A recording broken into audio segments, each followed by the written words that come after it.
active leadership and active involvement with regard to social work management and some of our schools of social work around the country. We have a national conference coming up in June that you'll be able to see on our website. That is a wonderful opportunity to hear great things going on throughout the world of social work management as we look at new and innovative practices. These webinar series are available on a monthly basis, and as you watch our social media sites as well as our web page, you'll be able to see when the next those trainings are and what the topics are. So we encourage you to take advantage of that. We also have many network communities looking at some of the various workings of an organization, such as communication, governance, and even planning, for example, with our various trainings and conferences. So we're always looking for people to become involved, and if you're interested at all on that, please contact the website or contact one of the local chapters if you have a chapter in your area to be able to learn more about that. Today we're going to be talking about the Network for Social Work Management Competencies, a framework of management success. And our presenter today is Anthony Hassan. Anthony is a clinical associate professor from the University of Southern California School of Social Work, co-founder and inaugural director of the Center for Innovation and Research on Veterans and Military Families. Anthony has a long history with the military as a military retiree himself, and has been an instrumental member of helping us with the network to bring our human service management competencies to where they are today. So without further ado, I will, by way of introduction, we'll turn it over to you, Anthony. Hello, everyone. My name is Anthony Hassan. As Kevin just shared with you, I found myself interested in competencies during my doctoral coursework in higher education administration, and I quickly realized that in order to develop students, leaders, and others, you really needed to have a set of guiding principles, tools, things that they can work towards. So it's important to me to always have that framework to guide what we do. So when I joined the network and we talked about training and educating and mentoring managers, I asked about a set of competencies. And we had a set, but I felt that we needed to revisit those. We needed to revisit them just because we needed to have more performance indicators listed so they can actually be applied and used in a way that wasn't just a list of words, but something that you as a manager, you as an individual can use to develop self, develop others, and guide your organization. My doctoral dissertation was on the competencies for community college presidents, and I quickly learned that the most senior level folks also need the most and the broadest set of competencies, that just because you reach the top doesn't mean that you don't need those things down below. In other words, the higher you get, the more skills you need for interpersonal relationships. Many people seem to think that they've made it and they really don't need to develop any further. And what I've learned and what I've seen in my work is that the higher you get, the more important interpersonal and interpersonal skills are. But those are the first things to go to the side. As we see, why do senior leaderships fail? And many times it has to do with ethical behavior, and that typically has something to do with individuals and individual relationships. Nevertheless, so we took the competencies as a board. I've done a lot of work with them, a lot of research, a lot of surveys to really try to make them the best working tool. And again, they're not final, but a tool that can be used by you and others to guide education, training, development, supervision, etc. And I'll talk about all of that as we go. As you may or may not know, that our field and many fields are experiencing a leadership gap. There's a need to continue to build the next generation of leaders and managers.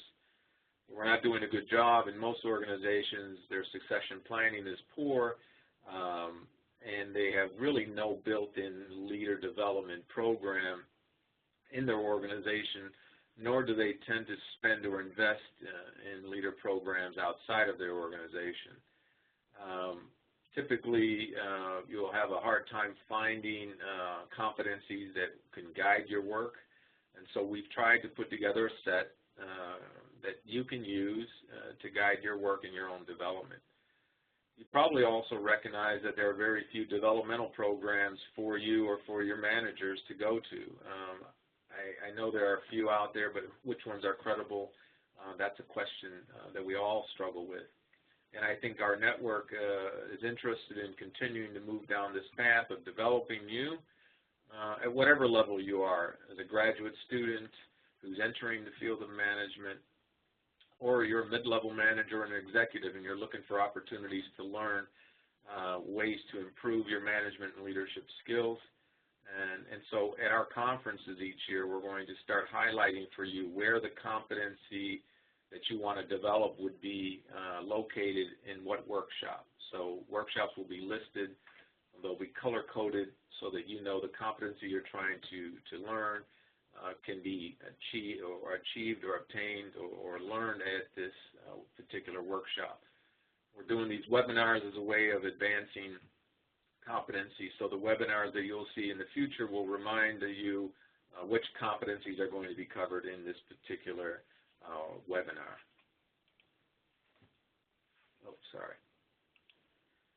So, as I said, I revisited these competencies. When I did a literature review, I don't know, 5, 6 years ago on social work management competencies, social work leadership competencies, I could not find anything. And the one set that I found was with the National Network for Social Work Managers, written by Shelley Wimpheimer, who's a board member. And so I looked at it and I said, this is great, this is a start. What could we do to make it even better? So I reviewed the literature, I drafted a new set of competencies, I asked for feedback from the field, I've had experts look at the competencies and give their opinion. I went back to the field, surveyed individuals, surveyed folks at our conferences to get a good idea of what they think is needed, what we're missing, etc. And I have to tell you, it's been quite a challenge, and if you've ever worked with competencies, you're never going to have them all. And there are always going to be critics to the competencies. And I've just come to accept that that is the reality. But the closer and the more I work with them, the closer we get to having a set that's the most accepted set, if you would. So there will be critics. I did find a great set of competencies that was conducted by the ProNet group in 2000, which was really a strong literature review, a meta-analysis of the management competencies out there, and I've used that. Of course, I've used many leadership books. I've used my own work with community college competencies, etc., to come up with this set. I think what's unique about the set of competencies that we have is that actually we have performance indicators there that you can use. And I know people are going to complain and say they're not measurable, they're not as operational as they should be, and you're absolutely correct. But this is as far as we're going to take it. We think that folks who are going to use it can then take those and operationalize them to their specific organization or for their own specific needs, or for whatever experiences they're able to obtain, figure out how your experiences align with those particular indicators. So it isn't perfect. This is a working document, and I keep saying that because I know how difficult it is to have the final set. There is no final set that we all will be able to agree upon. And, you know, these competency sets can be used in many ways, and I'll talk about that in a second. But one surely could be used to assess your performance with a self-assessment, or your supervisor can use them to assess performance, to use as a developmental tool for you. So they can be used that way. And again, you can define how you want to use them as an assessment instrument. So, you know, what domains are there? Executive leadership, resource management, strategic management, and community collaboration. Some folks, and even myself, question executive leadership, but I thought these were management competencies. And so then you get into the whole conversation about what's the difference between leadership and management. And I don't want to go into that conversation today, but I think that as you rise through the ranks of management, you'll soon realize that you are doing leadership, and sometimes there's a fine line that defines the difference between management and leadership, and some people simply say management is the one that has the trains running on time, and leadership is making sure that you have the right trains running in the right routes, maximizing performance, increasing revenue. So it's a fine line, but we decided to use executive leadership because you'll see all those competencies there are around interpersonal and professional competency sets that are used at the management level and the most senior level. Resource management is a competency set, strategic management, and community collaboration. So these are the domains that we're using. Within those domains, we have 21 competencies. The majority of them are sitting under executive leadership, and we only have one under community collaboration. So again, they're not perfect, but we think we're working towards them to be as final as possible. And actually, I still haven't finalized them because what I'm trying to do now is to stratify those competencies that say, as you come out of graduate school, here are the competencies that, or at least the exposure to competencies you should have had. And then we've got the mid-level manager competencies. So those entry level, what do they need to have in order to move to mid? What do mid have to move to exec? And what should executives continue to refine in their work for self-development? Again, here are a lot of words on the paper here. But basically, these are used for me. Primarily, I like to use competencies for developing self and developing managers and helping managers develop their subordinates. That's, for me, what I like competencies sets for. But also, on the other hand, as an academic, I think they're essential in preparing and developing curriculum at the graduate school level, but also training at the local level. So if you are going to host a training in your organization, you can use these competencies to guide your curriculum, to guide the conversation, the topics, to be used to bring in guest speakers. So there are many uses of these competency sets, and what I'm doing now is I'm finalizing a document that will come from the network that will give you the competencies, provide you the reason and the rationale as to why we chose the competencies, and then give you opportunities or share with you how you can use them for self-development, 360-degree feedback, supervisory development, as well as interviewing, developing curriculum as well. This is a living document, so I can always tell you it's not final if you want to criticize it. As I've done, I've criticized competency sets all the time, and I was just looking at this set again today, and I can tell you, I was like, wow, why is that there? Shouldn't that be here? Well, why is it under executive, and couldn't it be under resource management? I can do that all day, and it'll drive you and me both nuts, but we're going to have to come up with a final one that we can actually use as a guide, and I say guide. So if you look at the executive leadership competencies and then the performance indicators, you'll see that we cover a lot in this area.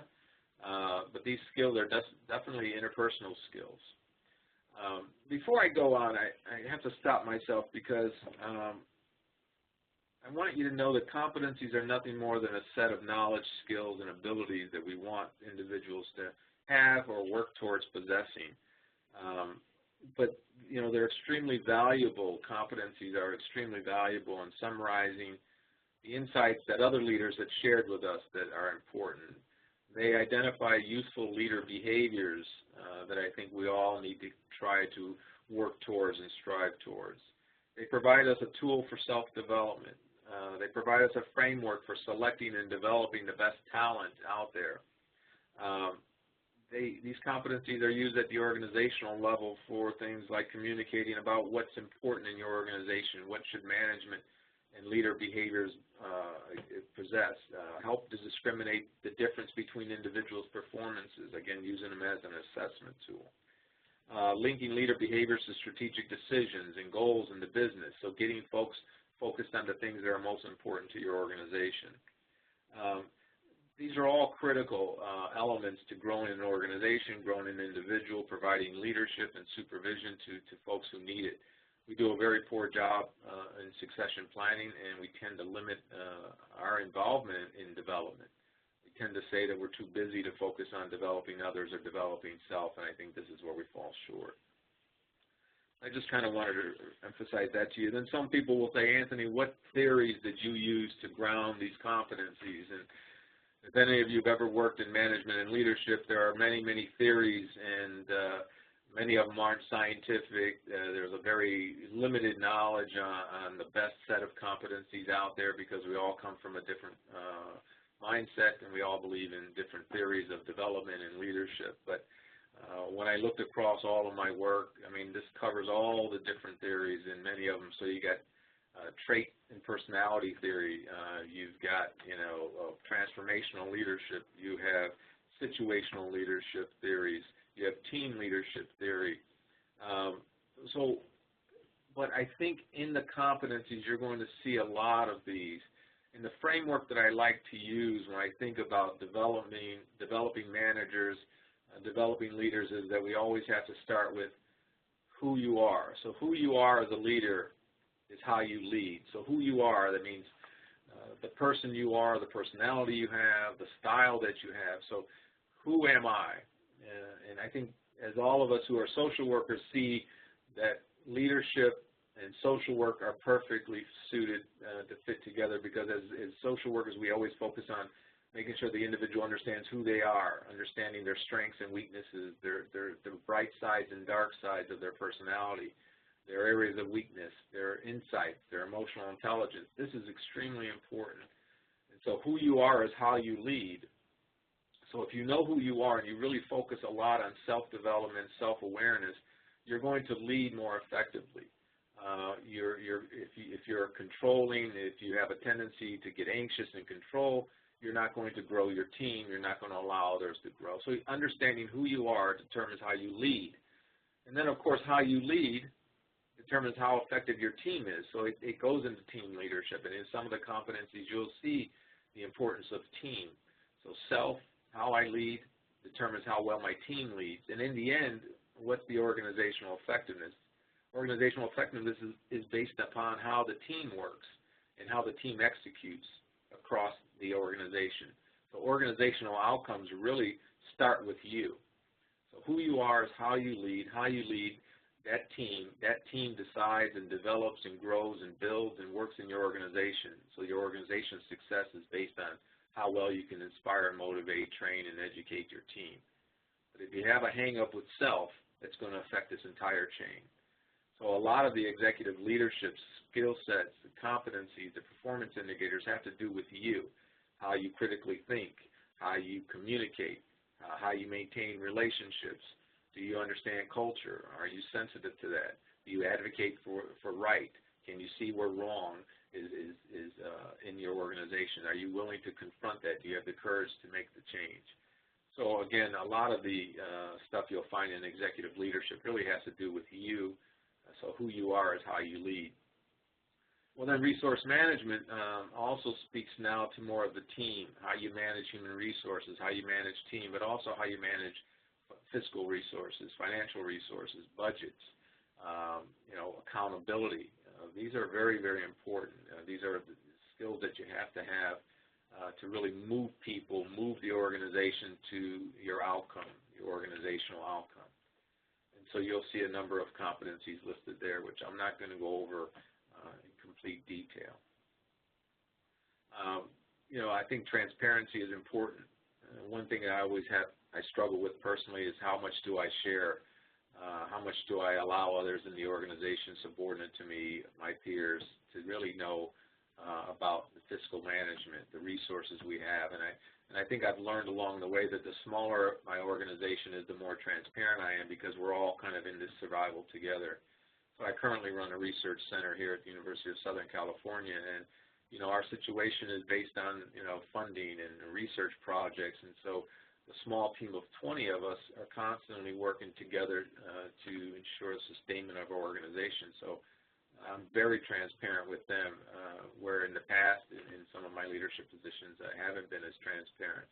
But I think when you're a small group, a leader who's transparent with resources and logistics, it's necessary for me for right now. And that's where the situational leadership theory comes into play, right? In certain situations, I need to be a certain way. In others, I need to be a different way. So strategic management is the bigger picture. How can I take my organization to the next level? Looking at fundraising, which is a big, what happened there?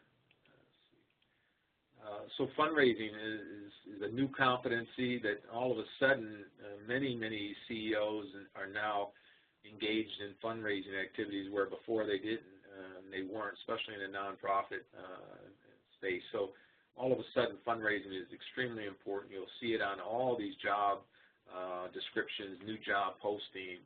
Have you been able to raise funds? Can you work with a board of directors?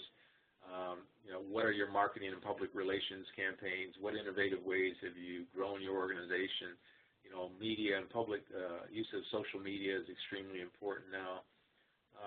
But to be able to also look at the risks and legal issues and how can you manage those and what do you need to know. So going from mid-level to senior level management, you're going to find yourself more engaged in legal affairs, managing risk, et cetera. And then community collaboration, building relationships inside, outside the organization, also with other organizations not in your sector or in your field. So it's important to have relationships across different fields, different sectors, different businesses. This is where I, as a leader, had to grow the most, actually. There was a time when I was leading and only led in my sector. I only led people of like mind. So I ran mental health clinics and I worked with providers and I only worked with those that I felt I needed to work with, and I really wasn't concerned about those outside of my profession, outside of my discipline, outside of mental health. And, I think that limited me. And I think my greatest growth has been the fact that I now embrace networking. I'm looking across, organizations. I'm looking across professions, finding myself in situations where I normally would have avoided. It was something as simple as a mid-level manager or a junior level manager at one time to a mid-level manager going to social events and functions. And it felt awkward at first, but what I quickly realized was that I would meet people from different disciplines. I would meet people from different organizations, people who thought differently than I did. People were in a total different environment than I was, and it made me even better. It broadened my horizons. And I really recognized how important collaboration was outside of my own profession. And it grew me as an individual, but it opened up so many new opportunities for me. And so I really like this competency, although in this domain, and although you only see one competency or one performance indicator there, one competency there, it really is so important. And so I share that with you because those of you who might be uncomfortable in these social situations and might find yourself isolated, it's extremely important for you, but also for your organization to understand what's going on around you and what you can learn from others. So really, this is who I am in terms of my style. I was at the Air Force Academy, and I ran all the leadership programs there, and I had this program, a master's degree program. It was called Leadership and Counseling. It was a master's degree program for the top 20 officers in the Air Force that were selected to go to the Air Force Academy to lead the cadets. And before they could take command of the leadership of the cadet squadron of 100 cadets, all between the ages of 18 to 22, they had to go through a master's degree program in leadership and counseling. And many of them, of course, as you may feel, hey, look, I've led, I'm a leader, I'm the best, I know how to lead, I don't need this year-long education on counseling and leadership. I've got it all. And after a few months, they quickly realized that they don't have it all, but there's always room to improve. There's always areas to develop, and I kind of helped them see that. And many of them needed to develop, those communication skills, those listening skills. Many of us as social workers and helping professionals have those, and that makes us, I think, more positioned to be more effective leaders because of our background and our understanding about human development and stages of development and dealing with people and communication style, listening. And I realize that these best officers, the best of the best, really lack this ability to communicate, to listen, to be empathic. And so this year-long transformation for them was very, very beneficial. And at the end, they all would tell you that they've grown so much. And they've grown in that area that I told you about in the very beginning, who you are.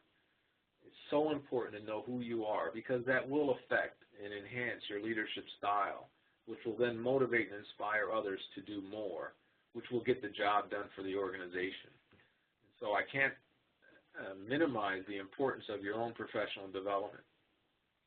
And so the literature reminds us that there are ways to develop, and here are a few of those. Networking with colleagues, and I briefly mentioned that to you just a few minutes ago about how important that was to me, how I had to get out of my shell, I had to find myself, I had to take risks, to meet new people, and to open up the aperture to see that there's so much more out there that I need to know about, that I should know about, relationships I should build to be more effective, not only as an individual, but for my organization, and where my organization could now be positioned, and new business opportunities that might be available to you, and how you can use your skill set or your team's skill set to help others. So networking is extremely important. Feedback, I'll talk about that in a second.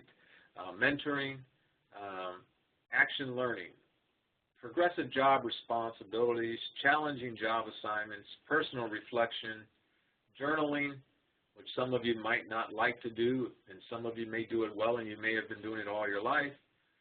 And then I think hardships, those times when things didn't go well. These are all opportunities for development, and I'm going to go over these quickly and kind of show you where they might align with our competencies based on my experience and my research. So let me move on. So networking with colleagues, I just mentioned that to you, how important it is not just to know what and know how, but to know who in terms of helping you solve problems, identifying new resources, new opportunities. As a mid-level going to senior level, the more you know, the more people you know, the broader your network, the more valuable you are to someone who's looking to hire you. The more valuable you are as you move up the senior level ranks because you have this network that you can tap into. And I'll tell you, this was very difficult initially for me to do, but I'll tell you, once I started networking and I started getting involved in community activities and joining groups and just being active outside of my small world, my goodness, did I grow as a professional, and did I grow personally. And boy, many opportunities came my way, both in and outside of my sector. So networking is extremely important, and I think that the networking that you do will help build your community collaboration competency set and domain. Feedback. I've been in the military for a long time, civilian community now for about 5 years, and this is probably an area we are all poor in, giving constructive, actionable feedback to our subordinates.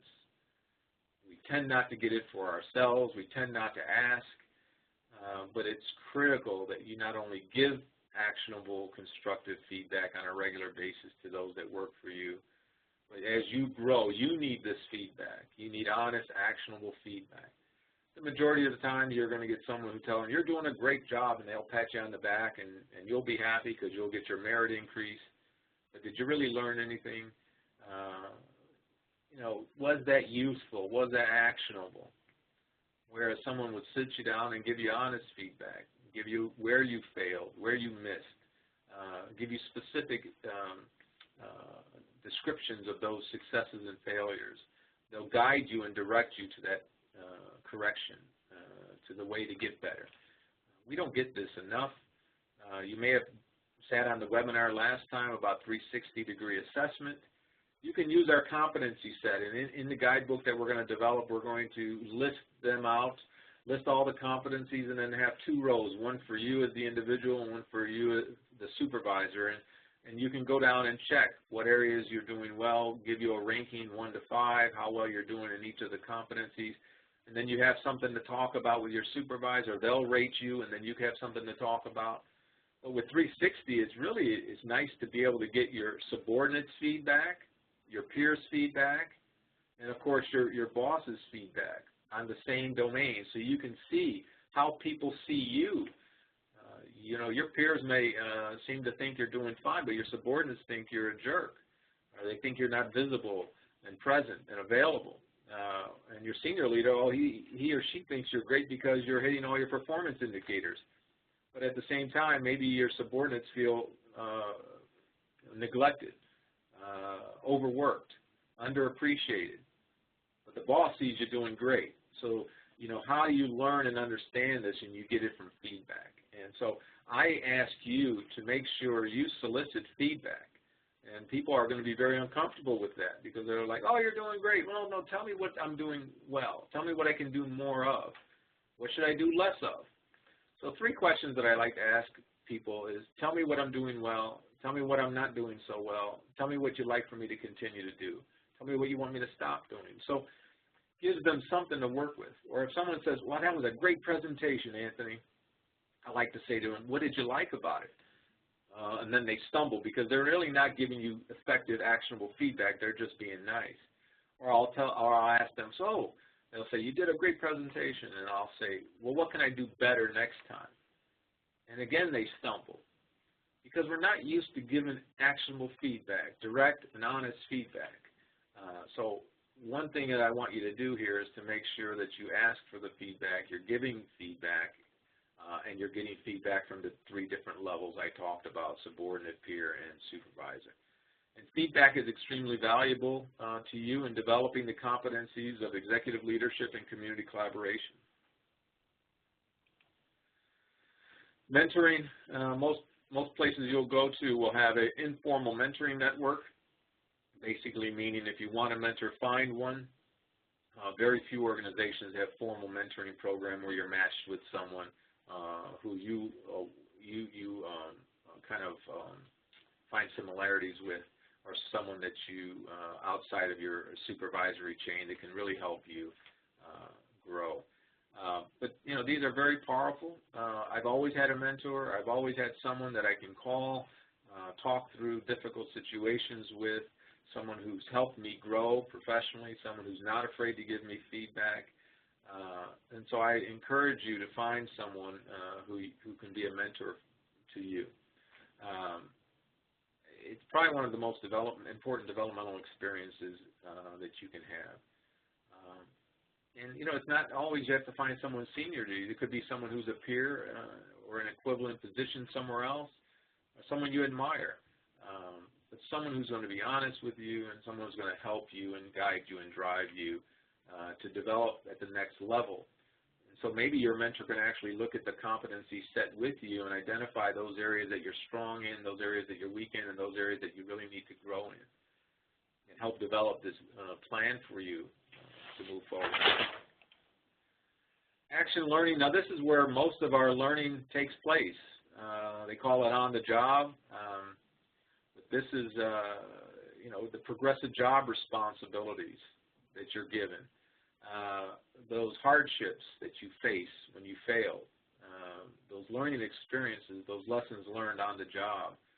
It's asking your boss to give you a stretch assignment. A stretch assignment is where you're given a job or a task under some supervision that's outside of your lane that you really need to grow and develop. So if you're not used to doing budgeting, maybe your boss can allow you to shadow the person who works in your financial office. Maybe there's a stretch assignment for you in community relations, in fundraising. it's not where they're going to give you the job and say go do it, but they're going to let you have part of that job or work with a group of folks out of your department. So I think stretch assignments are extremely important. Those are great moments to learn, to then take back to your supervisor or your mentor and talk about. I think journaling and reflection are extremely important, especially as I talked about who you are and how you lead. Did you handle that situation well? Process that with yourself at the end of the day. Some folks I know journal by writing. Some folks reflect on the way home as a form of journaling. How did my day go? What did I do? What could I have done differently? Did I handle that situation correctly? So action learning, progressive job responsibilities, always looking for something to grow in, always giving your subordinates an opportunity to grow in the organization. Challenge them with a stretch assignment. Provide them with the feedback and ensure that they're reflecting and sitting down and thinking about their work, their actions, how they can improve. But take hardship. There's a story that says a CEO did not fire someone who made $1 million mistake. Most people would say, why didn't you fire that person? And his comment was, they've already learned that mistake, and I know they're not going to do it again. So why would I lose them? Why can't they learn from that mistake? Albeit $1 million mistake, it's a mistake that they will not repeat again. Rather than firing them, hiring someone who might repeat that same mistake. So using hardship as a learning opportunity for yourself or for your subordinates is extremely important. So action learning really addresses all of the competencies. And my last area here, I have about 4 minutes, and then I'll stop for questions. I thought, okay, when I did all this research, how could I help you as a hiring manager with interviewing, with selecting and recruiting the right talent, writing a job description? And I thought, well, if the competencies tell us something about an individual, if we know that you can develop a competency through the things I share with you, networking and feedback and supervision and progressive job responsibilities and education and training and going to seminars, how all of that matters, could I then help you develop questions for an interview that might help you understand where this individual is developmentally? So describe your job assignments in terms of the way they challenged and developed you. Describe the most challenging situation you've had. These kind of questions will help you understand what competencies they developed along the way or what competencies do they still need to develop. And so let me give you a couple of examples. So the questions that I just asked, describe your job assignments in terms of the way they change and develop your leadership. Describe the most challenging situations you've had as a professional you faced. That's hardship. What did you do and what was the outcome of your behavior? So that's looking at feedback and mentoring. Tell us what you think you've learned from your progressive job assignment. So what we know about progressive job responsibilities is that this can address all the network's competencies because the data and the research shows us that challenging job assignments and progressive job responsibilities really do contribute to the development of this network's competencies. So these questions are really designed to kind of get at where this person is in terms of their challenges, the progressive job responsibility, on-the-job kind of training. So if you ask these kind of questions in an interview, you might get a good sense of how they handle situations. Do they have a mentor? Have they been stretched? Have they had progressive growth in the organization that they just left or are leaving? Here are some more questions. This has to do with networking. Well, what happened there? Let's see. Describe your networking that you've been involved in inside and outside of your organization. Again, for someone like me, if you were interviewing me and asked me that question, I'd be able to respond to you and say, I used to be pretty closed in my networking, but I've opened up my network and I find great value in networking, and I network outside and inside my profession. Here are some examples of my networking. Feedback, have I ever received any feedback? Have I ever used my feedback? How did I use it? Has the feedback I've ever received guided my actions? Can you give me an example? So these are questions that you can use to really help you, especially with the executive leadership competency set and the community collaboration competency set.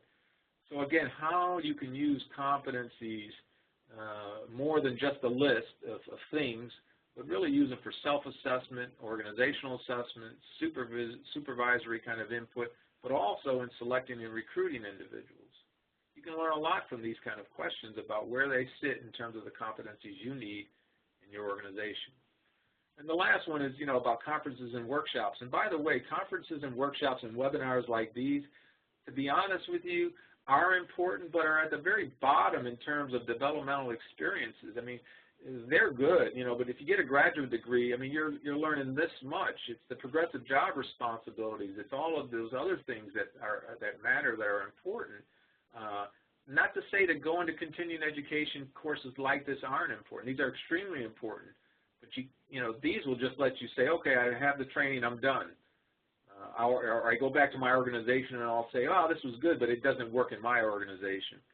That's why education and training opportunities like this rank very low in terms of development, because they typically are isolated incidents. But if you can take today's webinar, for example, and go back to your organization and help yourself or help your subordinates develop by action learning, develop with feedback, or develop in the sense that you're going to offer them some supervision, some feedback that's going to be actionable, that's going to be driven towards competencies on the list that they can help grow to, or you can help them grow to. So this webinar is just a snapshot. It's an event. It's what you do with this event. So what conferences or workshops have you attended in the past year, and what was your role at the conference? So were you presenting? Are you an expert in this area? Were you a passive learner, or were you an active learner? What did you take away from those conferences and workshops? What did you do with this information? And then last, do you have a coach? Do you have a mentor? Do you have someone that you talk to? And so I think these, questions and the answers you get really help you understand where this individual is in terms of the competencies that we have in the network. So, I've given you a lot. I talked about it very shallow, but, in 50 minutes, what can I really share with you? It was difficult to prepare for this. I wanted to list all the competencies and tell you all about the performance indicators, and then I said, oh, that's something they can do on their own. But what I find to be lacking in leadership and management development is this understanding of how do I develop, what experiences do I need to have, what competencies can I work towards to be a better manager, to take it to the next level, how can I bring subordinates along, what kind of tool can I use to help move this process of development along for them and for myself. I find that many of our students here, we have a set of competencies for military social work, are able to take the competencies and go into their internships and ask for those specific experiences so that they can have at least had exposure to the experiences of the competencies that are really important in the field. Then you take those experiences and you put them on your resume. So many people use the competency set to help write a resume or help write a cover letter for their next job. And so there are many ways that you can use these competencies for your personal development, your professional development, your subordinate development, and to see them more than just a list of competencies that you don't agree totally with, or a list of competencies that are short-sighted, or a list of competencies that are not operational enough.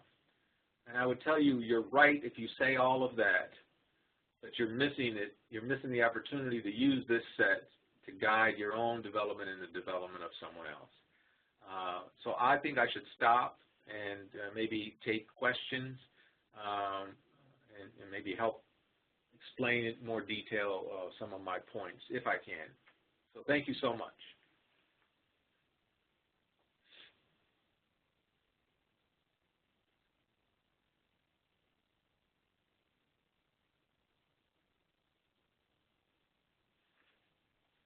Thank you, Tony. I appreciate all the information that you provided.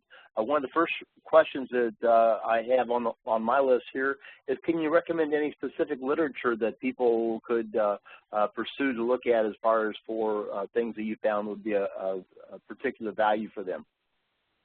Yeah, I have a whole set of books here, and I should have thought about that before I started. But, and I love reading books that aren't just self-help books, but books about leadership where people have been around the field a long time, like Warren Bennis is a great book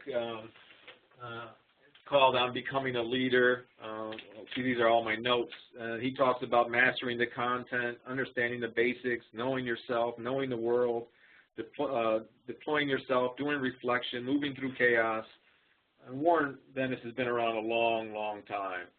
Of course, there's a Harvard Business Review journal that you'd want to look at as a very helpful resource. Any of the leadership journals where you can get the most recent journal articles written. I like Kusin and Posner. They're very straightforward, down to earth, talk in simple language. Again, they focus on who you are as how you lead. Another book I have is Bowman and Deal. I can't find that book right. Oh, here it is. Bowman and Deal is a great book for a leader trying to understand different viewpoints. It's called the 4 Frames model. It's very helpful in assessing your organization, assessing what's important in your organization. So Bowman and Deal is a great book to read. There's a book by Northouse on leadership. It covers all the different theories of leadership. Let's see, one more here. Something that might resonate with a lot of social workers is servant leadership. It's kind of along the lines of transformational leadership, which is important literature to read. Let's see. So, there's so many books out there to read. You've got to find a book that makes sense to you, but one thing I would encourage you to do is always read. Always have a leadership book. Always have some kind of professional development book available. Always reflect. Always try to remember some 4 core things that's important to you. For me, it's always who I am is how I lead. How I lead is how my team works. How my team works really determines the effectiveness of my organization. That's what's important to me, and a lot of my reflection and a lot of my thinking has to do with who I am, and most of my actions are driven by, most of my leadership and my management actions are driven by who I am, and I really got to know that piece of who I am before anything else. All right, thank you. Here's another question. I work behind a computer at an office every day. I feel limited to my outside networking opportunities and being able to integrate them into my workplace. I'm not at a management level to be involved in any decision-making or growth opportunities. How can I break out of that silo? Yeah, that's a very, very difficult and challenging assignment for yourself, but it just requires you to get out from behind your desk and ask. Ask where the next webinar is. Find a mentor, an older person perhaps in the organization or outside of the organization that's very well connected in your group. Go to university, go to a business office or school of social work and talk to someone there about what kind of opportunities are out there for me to grow as a professional. It's really difficult. Look in your community. One thing is our network. If there's a local sponsored group in your area from our network, that's a great place. And that's exactly what our network is trying to do, is create these places where you can go and talk to other professions from other professionals from other disciplines to learn about these kind of opportunities for learning, networking opportunities, to find a mentor. You have to get out from behind the desk. You have to stretch yourself. And for many of us, it's like cold calling. I hate cold calling, and I used to hate going to events. What do you say? So next thing you know, you find yourself at an event, but you're holding a drink in your hand all by yourself. How do you initiate that first conversation? What kind of conversation can you start with? So what are you doing here today? Why did you come to this event? What brought you to the event today? Oh, so what do you do? Oh, that's interesting. That's what I do. So, what is that conversation that you're going to have? How do you start that conversation? That's what I had to go through, and ever since, though, my doors have opened, many doors have opened, and so I challenge you to get out from behind the desk, talk to someone about what you just asked me. Ask someone you trust, find someone senior in the organization, tell them what you're trying to do, tell them where you want to go, and you might strike out. 1, 2, 3, you're out. 1, 2, 3, you're out. But you'll find that person. I encourage you to take the courage to get up and go find someone. And once you find someone that can listen to you and wants to support you, they will tell you where the opportunities are for you to grow. All right, and we have some more questions streaming in here, to Anthony. Do you have any recommendations for graduates of social work leadership in hunting for entry-level leadership positions? Wow. Oh, wow. You know, that is tough. I mean, you know, it's the same thing I tell the veterans who get out of the military, you know. For you as a social work graduate student, you're going to have a graduate degree, and you're going to be in, you know, the top 20%, you know, in America that have a graduate degree. And so, you know, you're expecting to come in at a certain level. You're expecting to have this leadership role, I think, right away. Same thing with veterans. They come out after 15 years, 12 years, 10 years, 8 years of experience, and they expect to walk into a new culture, a new environment, and be a senior manager. It just doesn't happen that easily. What I would do is I would look for a job that has growth potential within it. I would look at a job that might be at the lower management level, maybe managing a program or an element of a program.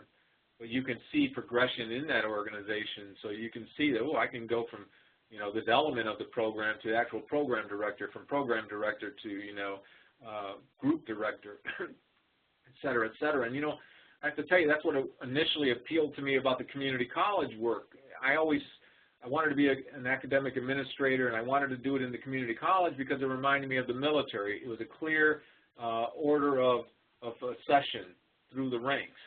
And so if that's what you're looking for, find an organization that has clear order of progression and where you can see yourself growing in that organization.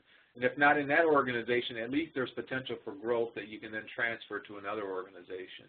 Now, I didn't end up in a community college, and I didn't end up in this organization that has a clear structure of what's next. Right now, in my organization, I'm the director of a research center. I'll be at a very large funded research center. You know, what position can I rise to? Dean, right? So what are my opportunities here in this university for dean? One. So I have to think about, I probably am not going to be this dean at this university, but where can I go next? What experiences and opportunities do I have now that I can maximize so that I'll be prepared for that position in another organization at another level? So I don't know exactly what job you would go look for, but that's part of who you are. You know, what do you want to be? Where do you want to go? Where do you see yourself in 3 years, 5 years, 10 years from now? Will this organization that you're looking to apply to, will that take you to that next level? Look at the job description, talk and do the interview and find out what is expected, what competencies are expected, what competencies can you gain while you're there to take you to the next level. Tough situation coming out of school trying to find a leadership position. Not to say that you can't. You can surely fall into one, but to fall into one and be successful, you're going to have to continue to develop self. Well, and also to couple with that, Anthony, I think being involved in the network and other nonprofit organizations as a volunteer can sometimes be a great place to learn some leadership roles, and that might be a benefit for some folks to look at volunteering for various groups out there that are not in their employment but in their volunteer interests that can also help develop some things. As I select young supervisors, I often look for people that have had a lot of active volunteer leadership. Another question here is as far as for recommendations for finding a mentor. This gives me an opportunity to make a quick plug in the fact that on the second and fourth Tuesday of the month, we are involved in a Twitter chat. And the Twitter chat is at hashtag MACROSW. It's offered at 9 p.m. Eastern Standard Time on the second and fourth Thursday. And one of the topics coming up is looking at how do you find a mentor. So make sure to get involved with that, and we'll have some more information about that as we come get closer to that time frame. Another question that we maybe could address is, are there any considerations in creating competency frameworks reflecting the need for fluidity and adaptation through online collaboration, such as a wiki-type model? Wow. Can you repeat that? I sure can. Are there any considerations for creating competency frameworks reflecting the need for fluidity and adaptation through online collaboration, such as a wiki type model. Great suggestion. Maybe that's something we need to talk about as a network. Haven't thought about it. I will, though. Oh, and I think the online collaborations, as far as for this particular webinar, is taking place with people involved in the webinar from throughout the country, so that we're trying to model some of that online collaboration. When we have our meetings, etc., we don't all go to one place. We try to do things as much as we can online to continue to grab things from that standpoint. You know, that model that I keep referencing is the Hogan and Kaiser model, and those of you who are interested in it, there was an article written in 2005 called What We Know About Leadership. It's in the Review of General Psychology from 2005, and it's what I kind of constantly remind myself of, this framework of leader development, manager development.